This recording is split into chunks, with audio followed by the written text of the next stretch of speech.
150 years ago, President Abraham Lincoln, like President Obama from Illinois, talked about the Civil War and what it means to be an American. Today's White House explanation for President Obama's no-show at today's historic Gettysburg event is that it didn't work with his schedule. This is Charlie Kirk with Turning Point USA. I'm here at the campus of Northeastern Illinois University to honor our 16th president, Abraham Lincoln, who freed the slaves, won the Civil War, and unified the country. Look, here's a plaque. What? Is that? Something must be wrong here. It says that Abraham Lincoln, Democrat. I thought Lincoln was a Republican. Let me Google this pretty quick.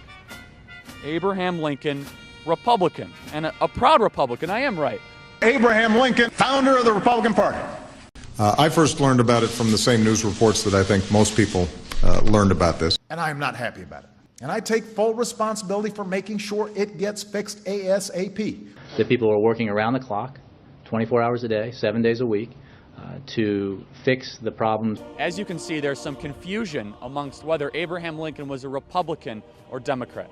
We're focused on solutions to problems that exist. Abraham Lincoln, founder of the Republican Party.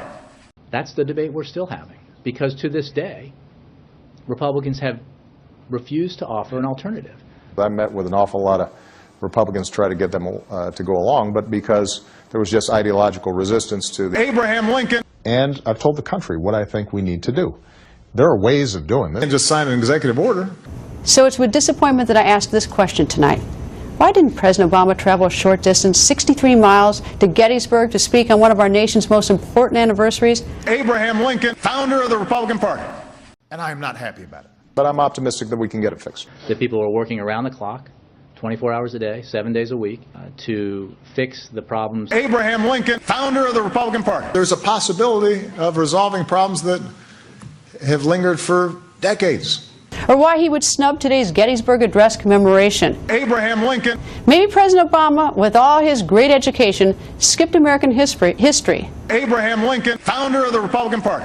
I first learned about it from the same news reports that I think most people learned about this. And I am not happy about it. Where is the president?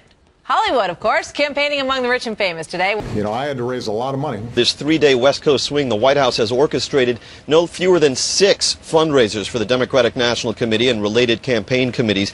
We are working overtime. You know, I had to raise a lot of money, and all of you know it.